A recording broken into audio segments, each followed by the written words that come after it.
नमस्कार दोस्तों, आप देख रहे हैं रियल फैक्ट। मैं हूं मोहित तोमर और आज बात होगी बजट की। वित्त मंत्री निर्मला सीतारमण ने संसद में बजट पेश किया है।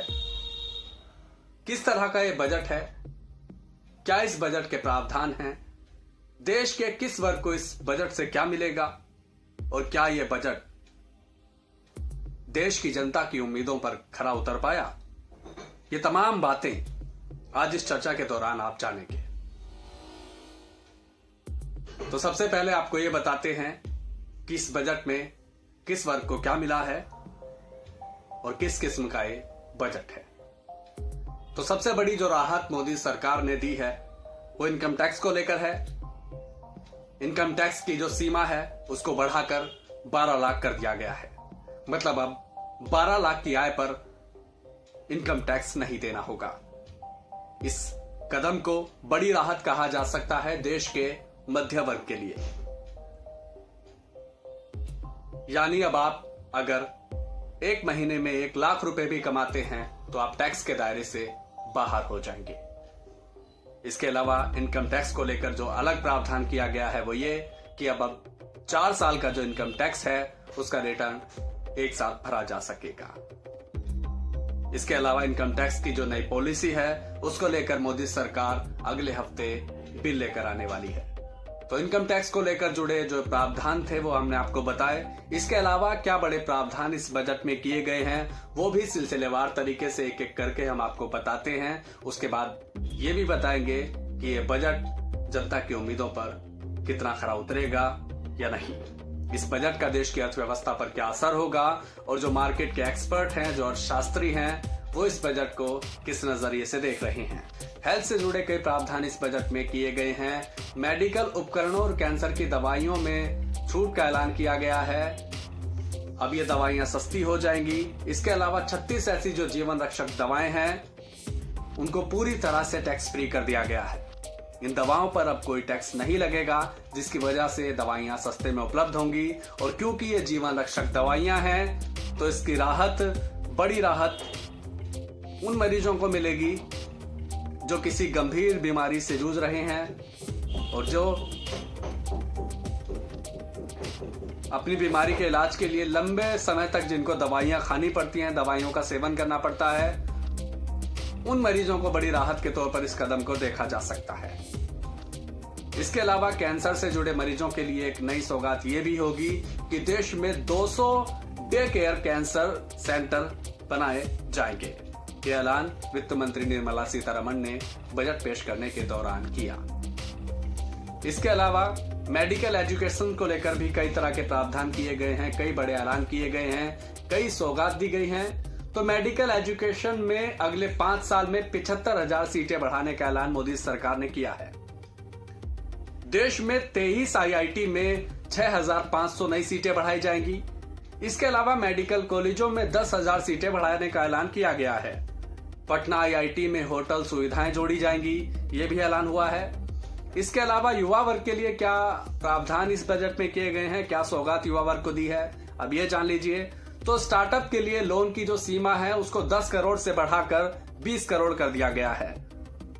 तो जो युवा हैं, स्टार्टअप करना चाहते हैं, इनोवेटिव आइडियाज उनके पास हैं लेकिन फंड की कमी है, तो ऐसे में उन युवाओं के लिए, उन युवाओं को प्रोत्साहित करने के लिए अब जो लोन की जो सीमा थी स्टार्टअप्स के लिए उसको बढ़ाकर 10 करोड़ से बढ़ाकर 20 करोड़ कर दिया गया है। इसके अलावा स्टार्टअप्स के लिए 10,000 करोड़ रुपए का एक अलग फंड बनाने की व्यवस्था की जाएगी, ये ऐलान किया गया है। 500 करोड़ रुपए में 3 एआई एक्सीलेंस सेंटर बनाए जाएंगे। एआई का दौर है तो एआई को बढ़ावा देने के लिए, एआई में नए नए इनोवेशन करने के लिए, एआई टेक्नोलॉजी को और उन्नत बनाने के लिए और अच्छी बनाने के लिए अब 3 एआई एक्सीलेंस सेंटर बनाए जाएंगे, ये प्रावधान किया गया है बजट में। इसके अलावा जो चर्चा का विषय हमेशा बना रहता है, हमेशा बजट जब पेश होता है तो बात होती है किसान की। किसान को बजट से क्या मिला, ये भी आपको बताते हैं। किसान क्रेडिट कार्ड की जो कर्ज की जो लिमिट थी वो पहले 3 लाख थी, उसको बढ़ाकर अब मोदी सरकार ने 5 लाख रुपए कर दिया गया है। मतलब अब किसान क्रेडिट कार्ड पर 3 लाख की जगह 5 लाख रुपए तक का लोन आसानी से मिल सकेगा। इसके अलावा डेयरी और मछली पालन के लिए 5 लाख रुपए तक का लोन दिया जाएगा। वहीं बिहार के किसानों को भी बड़ी सौगात मिली है। क्या सौगात है ये भी जान लीजिए। बिहार के किसानों की मदद के लिए मखाना बोर्ड का गठन होगा। इस बात का ऐलान बजट में किया गया। दालों में आत्मनिर्भरता हासिल करने के लिए 6 साल का एक खास मिशन तैयार किया है और इसी मिशन के तहत अब अगले 6 साल काम किया जाएगा। तो ये किसानों से जुड़ी सौगात थी बड़ी जो हमने आपको बताई। इसके अलावा ये भी जानना जरूरी है कि इस बजट में बजट पेश होने के बाद क्या सस्ता हो जाएगा। जब बजट पेश होता है तो जनता को बड़ी उम्मीद रहती है कि उनकी जो रोजमर्रा का सामान है, जो जरूरत का सामान है, वो सस्ता हो। ये इसी इंतजार में रहती है जनता। और तो क्या सस्ता होने वाला है ये भी आप जान लीजिए। तो मोबाइल फोन, लिथियम बैटरी से जुड़े प्रोडक्ट और इलेक्ट्रॉनिक वाहन अब सस्ते होने वाले हैं।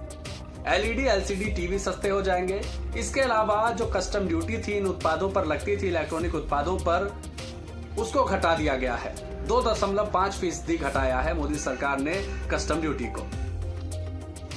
अब महिलाओं को क्या सौगात है इस बजट में ये भी आपको जान लेना चाहिए। तो महिलाओं को बहुत बड़ी सौगात कही जा सकती है जो वित्त मंत्री निर्मला सीतारमण ने दी है, वो ये कि जो महिलाएं पहली बार उद्यमी बनने जा रही हैं, नया उद्यम लगाने जा रही हैं, शुरू करने जा रही हैं, उनको 2 करोड़ रुपए का टर्म लोन दिया जाएगा। इसके अलावा SC/ST वर्ग की MSME से जुड़ी महिला उद्यमियों को विशेष लोन देने का प्रावधान भी इस बजट में किया गया है। तो SC/ST वर्ग की जो महिलाएं हैं, जो MSME से जुड़ी हुई हैं, उस उद्योग से जुड़ी हुई हैं, उनको एक स्पेशल लोन पैकेज भी दिया जाएगा। तो व्यापारी वर्ग को क्या मिला है ये अब आपको बता देते हैं। MSME के लिए लोन की जो गारंटी लिमिट है उसको 5 करोड़ से बढ़ाकर 10 करोड़ रुपए कर दिया गया है। 7 टैरिफ रेट हटाए जाएंगे। अब देश में 8 टैरिफ रेट बचेंगे। इसके अलावा देश को खिलौना उत्पादन का ग्लोबल हब बनाने के लिए नेशनल लेवल पर स्कीम लाई जा रही है, जिसके तहत अब काम होगा। बड़े स्तर पर खिलौनों का उत्पादन देश में किया जाएगा और ये देश में, हमारे देश में खिलौने बनेंगे और इनका जो एक्सपोर्ट है वो पूरी दुनिया में किया जाएगा। इसके अलावा नई लेदर स्कीम भी मोदी सरकार लेकर आई है, जिसके तहत 22 लाख लोगों को रोजगार के अवसर देने का लक्ष्य रखा गया है। तो ये वो तमाम प्रावधान थे जो बजट में किए गए हैं। वित्त मंत्री निर्मला सीतारमण ने बजट पेश किया तो जो मार्केट के जो एक्सपर्ट हैं, जो इकोनॉमिस्ट हैं, अर्थशास्त्री इस बजट को काफी बेहतर बता रहे हैं। कम से कम बीते 11 साल के दौरान जो मोदी सरकार ने बजट पेश किए हैं उन तमाम बजटों में इस बजट को कई मायनों में बेहतर कहा जा रहा है, क्योंकि ये जो बजट है ये आम जनता की जरूरतों को ध्यान में रखकर तैयार किया गया है। चाहे वो इनकम टैक्स में छूट हो, चाहे वो इलेक्ट्रॉनिक वाहन, क्योंकि जो ये दौर है इलेक्ट्रॉनिक वाहन का है, मार्केट बड़ी इनकी हाई है, तो इलेक्ट्रॉनिक वाहन अब सस्ते होने वाले हैं। LCD टीवी वगैरह भी काफी सस्ते हो जाएंगे। इसके अलावा जो कैंसर पेशेंट हैं उनको बड़ी राहत दी है। किसानों के लिए लोन गारंटी का जो कार्ड होता है उसमें उसकी सीमा बढ़ा दी गई है। महिलाओं को उद्यम से जोड़ने के लिए नए प्रावधान किए गए हैं। युवा वर्गों को स्टार्टअप योजना से के लिए नए प्रावधान इसमें जोड़े गए हैं। AI को लेकर भी काफी काम किया गया है। स्वास्थ्य के क्षेत्र में, शिक्षा के क्षेत्र में, तो हर क्षेत्र में नए नए प्रावधान किए गए हैं और अगर इन प्रावधानों को ठीक से लागू किया जाता है तो इसका असर देश की अर्थव्यवस्था पर भी देखने को मिलेगा और निश्चित तौर पर सकारात्मक परिणाम दिखेंगे। तो इस बजट को लेकर आप क्या राय रखते हैं हमें कमेंट करके जरूर बताएं। इस वीडियो को लास्ट तक देखने के लिए आपका बहुत बहुत धन्यवाद।